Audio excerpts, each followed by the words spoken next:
Hi, everyone. Welcome to Smart Women Finance, a podcast specifically made for women to help them in their financial journey.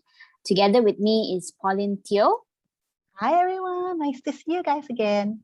and myself, Rocking Rachel. Welcome and thank you for joining us on our first ever episode. Right, Pauline? Yep, that's right. So, I don't know where you're joining us from, but we are actually based in Malaysia. And if you are in Malaysia, hello, welcome. And if you're from another country, hello and welcome too. This podcast could also be beneficial to you because we do share quite general terms as well here and there. So today being our first episode, right, Pauline, we want to actually introduce and launch what is Smart Women Finance. So actually, maybe Pauline, you can introduce what do you do first before we go into the podcast itself. Sure. Okay. Professionally, I'm actually a licensed financial planner. Okay, but finance is actually a very, very dry and boring topic, but it doesn't have to be that way, right? Rocking Rachel. So Exactly. I think both of us have actually decided, to come together to, come up with this interesting podcast so that we women will be smarter in the ways we make finance decisions, right? Yes, What about absolutely. yourself, Rachel? Can you introduce yourself and tell us what you do? Sure. I'm actually an insurance advisor. So I'm also journeying in this financial journey, helping my clients to what do you call this? Improve their, or rather protect their financial standings. And I thought to myself, I know how to talk, right? So why don't I help a little bit more people out there through with Pauline and educate them on their finances, not just on insurance, but more than that, right? Yep. So just to give you all a brief a brief intro, me and Pauline are basically the go-to girls, right? When it comes to financial planning. That's right. So we decided to actually use our skills to help more than just our people that we see on a daily basis. We wanted to help particularly women who are single, married, divorced, or in any other stages of their life with getting better control over their finances. So Pauline, why women in particular? Why are we helping this particular group? Well, I would say that women, we play many roles, right? So being, a daughter, a mother, a homemaker, we are also professional women, in the workforce. It actually don't give us very much time on a daily basis to do a lot of things that we want. And I think finance is actually one of the areas which most women find it most challenging, right? Especially when you have to balance, you have to buy things and look at the cost of living, I mean, in Malaysia itself, I'm not sure, in other countries, but in Malaysia itself, we have seen, spiking prices of vegetables, daily goods that you actually spend on consumer goods, right? Yeah, especially after the pandemic. Exactly. And it really impacts the budget, and I think a lot of women have been struggling. I know my clients are. And this is actually a very, very common kind of conversation that I'm having with them. Like, how do I budget? How do I make, my money stretch, a little bit more longer than, seeing it disappear, at one shopping trip. So I think these problems are very real. I think it impacts a lot of us females. And I think this is where, Smart Women Finance is here to help ladies out there. Okay, to be a bit more smarter and wiser in terms of the decisions that we have to make on a daily basis. Exactly. Very well said, Pauline. So this is the reason why we actually want to promote women empowerment, but through financial planning. That's right. So where can you actually find us? You can actually find us on our Smart Women Finance community group on Facebook. So we will actually leave the link below in the description of this podcast or YouTube video. And you can actually join this Facebook group. What you will get from this Facebook group is basically you get to learn more about the topics that we talk about, because we will be posting either a recap or a certain activity that you can actually benefit from after listening to one of our episodes. You can even interact with people who are in the community. Of course, we want to promote a a loving community and a supportive community. So That's right. do be generous with how you interact with people. At the same time, care for one another, and you will receive that care back, right? Yep, exactly. And I think what's very important for us women together, we stand, it's just ask us. Ask, whatever questions that you really want to know on the finance basis. And the both of us will try our best to see how we can really help add value to your lives on the financial platform basis. Yes, Yeah, exactly. That's our exactly. promise to you. So Yes.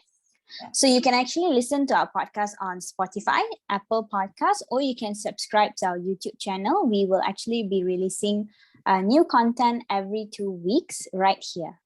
All right. A gentle disclaimer, we would just like to inform you that whatever discussed during this topic today and on our podcast is completely general advice and either based on our own experience or just a general advice that we see from other people. We do recommend that if you have a specific problem, a financial problem, you to seek out help from a financial planner and get your problems rectified through them. Thank you. So let's move on to our topic for the day. Yeah. So are you ready, Pauline? I'm ready. Are you ready, Rachel? Yes, I am. All right. So today we will actually be talking about the myths about B-Day and how it's affecting your wallet. Oh, that's right. And I think, there's a lot of myths that goes around, like how much you have to spend, and especially for women, right? I think it's an expectation on B-Day for us to be, appreciated a little bit more. So I think a lot of women out there are always expecting like, nice, lovely dinners or, some piece of jewelry or appreciation, through chocolates or even flowers, right, on B-Day. So I think these are things that, I don't know. What about you, Rachel? Do you expect such, pampering? Actually, I was going to ask you this question. What were you expecting for Valentine's Day since it's next week, right? Yeah, that's right. But I would say one thing, Rachel, being in the finance line for quite a while now, I realized that those things that we thought it's really important, for me, it's nice to have. Okay, for me, it's nice to have. And the reason why I say that, yes, before I even share with you the reasoning, but let me just share with you a little bit on how much people do splurge. Okay. Oh, wow. Do you know how much? The deets. Yeah. Do you actually know how much, on average per head, people actually spend for just that one night? Make a guess, Rachel. Maybe around 400 ringgit a person. Okay, so 400 ringgit, we are talking about close to 100 USD, I would say. Yeah. Right? You'll be shocked. I would say that it's actually slightly higher than that. Really? Wow. Okay. This is the average person. This is the average person. Okay, wow. The average Joe and James out there, on average, they're spending about 600 to 800 for that one night, and that's in ringgit. Yeah. So if we're converting this to USD, it's actually close to 150 USD. That's still a lot, huh? 200, okay, USD. So I would say there's actually quite a lot of money, that goes into whatever people actually do splurge, okay, on B-Day itself. And I'm not saying it's wrong, okay? I'm not saying it's wrong. But as a woman, I don't want just to be loved one day in a year, do I? I want to be loved every day. I want to be appreciated by my kids, by my husband, or my significant other, my partner in life every day, every second of every day, right? I don't want to be just remembered once a year. Yeah. To remember saying, I love you. It's not good enough for me. I don't know about you, Rachel. Am I just being a practical woman here? Or? Yeah, I mean, I guess Valentine's Day is there to just give us a reminder that we should love, our partners, or not just our partners, I believe. I think Valentine's Day, I mean, do you know the history of Valentine's Day, Polly? Enlighten me. Okay. So the history of Valentine's Day is about this Saint Valentine, right? Who I think he sacrificed his life. He died a martyr, right? And he lived basically to help people, families, like to reunite with each other. So it's has nothing, I mean, it does not specify that it's only between a husband and a wife, or a girlfriend and a boyfriend. So literally it means that you just have to love one another, like your family. It could be your friends, it could be your significant other, but it's not just limited to that, significant other. Actually, Rachel, it's very much of if in simple terms, right, it's more of showing gratitude and love for one another all the time, isn't it? It's not just on the day that Saint Valentine's died. If I'm not mistaken, that's the anniversary, right, of his death, isn't it? Yeah. So I think it serves as a very good lesson and a reminder to all of us, that life is fragile and life is definitely very precious. And as much as we can, we should appreciate people around us, every single day, every single moment of every day, So I think in terms of this, if you ask me this coming Valentine's, what are some of the good things that we can actually consider spending on, rather than on flowers or even chocolates or expensive dinners? And I also know some of us women love the bling bling, right? The bling. Jewelry, Pokong came our visitors. And I know during Valentine's Day, all these things that I've just mentioned, right, don't come cheap. Okay, I think in terms of the stock of rose, I if I'm not mistaken, and this is last I checked, in Malaysia, it's ranging about 3 to 5 ringgit. So wow, that's just for a stock of rose, right? But during Valentine's Day, do you know that suddenly this one very precious stock of rose, it adds on an additional, figure at the back. It becomes double digit. Really? Wow. Yes. It becomes double digit, and also depending on how well you plan the day, you could also be adding another digit behind that double digit. So it becomes triple digit now. Yeah, this is the problem dating with financial planners, they actually know the price of the rose. Yeah, but I would say that, think about it this way, ladies out there, we're talking about inflation here. The cost of things are now getting more and more expensive each and every day. Okay, I think easily about a month back, I remembered going to the supermarket and I almost fainted when I was buying vegetables for the family. Most of the vegetables ranges maybe about, few dollars, okay, just to get decent vegetables. And it just suddenly doubled in price. Overnight. That is true. Okay, so I think this is really something that caught me by surprise and attention, because all of us ladies out there know the salary that you get don't double. Okay, as fast as the but cost of things that you're buying, really, it just doubles. Okay, and I think this is actually a very, very key topic that we're trying to share with you ladies out there, because as we're celebrating significant dates out there, it could be Valentine's Day, your wedding anniversary, birthdays. Birthdays, or even festivities that we celebrate on a yearly basis, right? All this cost of items really does eat into our monthly budgets. Yes, it does. It definitely does. So I think the question that a lot of women out there most probably want to know then, what is the smart decision, okay, to be making, not just on special occasions, but on a daily basis, Rachel? I think there is no one answer to this. I think it depends. Some women, it depends. Like, I don't know if you've read 5 Love Languages. Everybody has their own way of being shown love. Not everybody wants to receive a gift, but some people just want quality time and so on and so forth. But I guess you got to just make that gift meaningful. If you're going to spend this much, make sure it's to the right person, first of all, right? Yeah. Don't just splurge on somebody you met 2 months ago and, but make sure that it's worth it to spend this money on this person. Yeah. Or if you're not sure yet, you could downscale. It doesn't have to be such a grand event, because at the end of the day, it's a thought that matters. But That's some right. examples that, if you're looking for a meaningful gift, not to be cheesy or anything, but this is actually logical if you think about it, especially those of you who are married.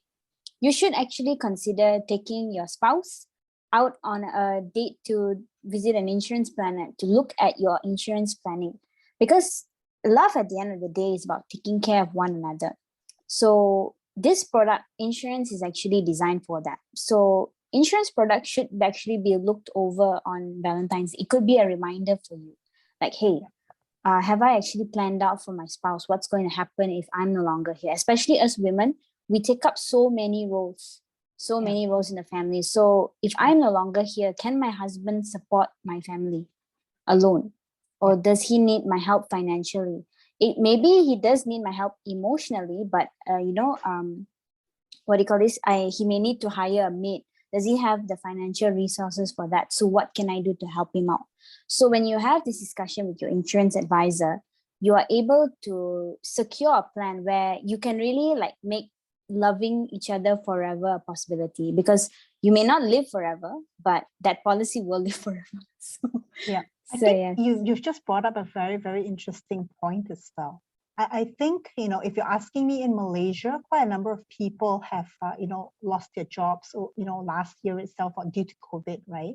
Yes. And, with double income becoming a single income family, a lot of people already struggle.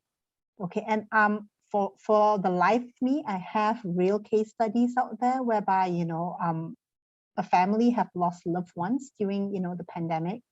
And it became very, very difficult for them to go through, not only just financially, when you actually don't have someone anymore in your life, that void itself, I don't think so any money or just anyone can just replace, a dear or a loved one, right? But I think what's very, very important, like what you've mentioned, is that the love can continue. Instead of leaving a very, very big void financially, having known that somebody else can take care of the kids, Yes. or the money that you have goes into kids' education funding, for example, to support them, to relieve your other half, from just feeling that emptiness. That can help a lot emotionally for that kind of support. And I think the other thing besides just insurance, a lot of families, right, do not really understand and realize the importance of having a will. Do you know that wills are also a love letter? Yes, Since we're talking exactly. about Valentine's Day, do you know they're actually love letters that actually translate what you really want when you're no longer around to the loved ones that you're leaving behind. So having a will in place will greatly actually be, something your loved ones would want to hear from you. What are some of the last words that you have for them? Secret messages that you didn't have time to tell them, that is actually captured in your will. So I think this is actually the other area, of concerns that a lot of people have not really thought about it, because while we think we've got a long time on Earth, we'll be sometimes surprised and shocked that life has other plans for us. And this is the only way that we can still, translate the gift of love through, either through the means of insurance or through a proper love letter, through a will, right? Yes. And I think if, let's say, you're talking about simple things for Valentine's Day, what I find very meaningful doing for the family is just cooking their favorite dishes. Yeah, exactly. Spending quality time with my husband and kids, for example, are some great ways of, showing your love and appreciation for them. Just being there for them. Or even with your parents, for example, ladies, as our parents age, they don't want They just want gifts. They just want the precious time that you can actually spend with them. And those are the most important and meaningful things that we can actually do to give it to them anyways. So I think, in terms of money, while the topic is really much, very hard for a lot of us to juggle with, right, in terms of having, shortage of money, or we're struggling with doing budgeting, but sometimes the best things in life do come free. yes, Okay, and it's exactly. nothing more than, the simple words that you share with them that can touch their lives and their hearts, or even, through the actions of whatever it is you do for them, that can actually speak volumes and wonders. So I think for ladies out there, these are things that you can consider, okay, in terms of spending your time and money to do, and your loved ones will greatly appreciate you for just very simple, down-to-earth actions, and it doesn't have to break the budget. That's the most important thing, right? It doesn't have to break the budget. And the most important thing, everybody is well, happy, and, living the lives that, hopefully that's what you want for the family. Yeah. So, Exactly. yeah. So thank you so much, Pauline, for your wonderful input. I think actually when you mentioned wills, right? Maybe a simple thing to do on Valentine's Day is to actually go and watch this movie, The Ultimate Gift. It's actually a very, very meaningful movie, especially if you have families, right, together, because it talks about how this man wrote a will to his grandson, but he's a very, very wealthy person, and his grandson is a spoiled brat. So how do you write a will to such a person, right? So it's a very meaningful movie to watch with your family, and it really shows the essence of what is the purpose of a will. Why are we doing a will, and what is the purpose of going for all these financial protection products? Because you're not just buying a product, you're buying a backup plan, you're buying a letter that is about your family. It's not about the banks or the will writer. It's about you and your family. So I think, you know what, Rachel, you've brought up a very interesting point there. I've also realized that a lot of people out there sometimes buy things and spend things on things they don't need. Yes. Okay, so I'm not sure, how many of you guys out there or ladies out there can really relate to it, because I've got so many female clients, right, that comes to me and tell me, hey, I actually bought this protection or I bought this plan, only to find out that it's not what it's meant to do for them. Okay, so ladies, a very important tip for you guys, understand what your needs are. What do you really need in the first place? And then find out whether you've got the right products, okay, and services that support those needs. Yes, okay? correct. Don't buy things just because you think it's cheap, or, if sometimes, you hear from people it's a good product. Don't forget, one man's need is another man's poison, right? So understand what are your needs and what are your kryptonites as well, okay, for ladies out there. So just be smarter in terms of the decisions that you're making in this one aspect, okay? If we don't know what we need and someone tries to sell you something for it, it's always wise not to buy it yet until you can identify why exactly you need such products and services. Exactly. Yeah? So I think this is one of the things that a lot of us ladies, we may not really know what's important and good for us, but we need to find out. Okay, that's our job. Okay, before we actually go out buying stuff. And this also applies for shopping. Okay. But this is definitely a topic for another day for sure. Yes. So with that, we want to just thank you so much for listening in. So if you have any questions from today's podcast, you can always join our Facebook group. The link is in the description below. And you can actually hashtag it Ask SWF on our banners. You can see the logo right here. So feel free to ask us any questions on that group, and not just us, but there'll be other people in there as well with you. So you're not alone, all right? So do feel free to reach out to us through that group. That's right. Okay, so we're wishing you a happy Valentine's Day next week, and hopefully you have all the pampering and love that you need. All right, then. Happy Valentine's Day, guys. Okay. I mean, girls. Stay safe and have fun. Bye. Bye.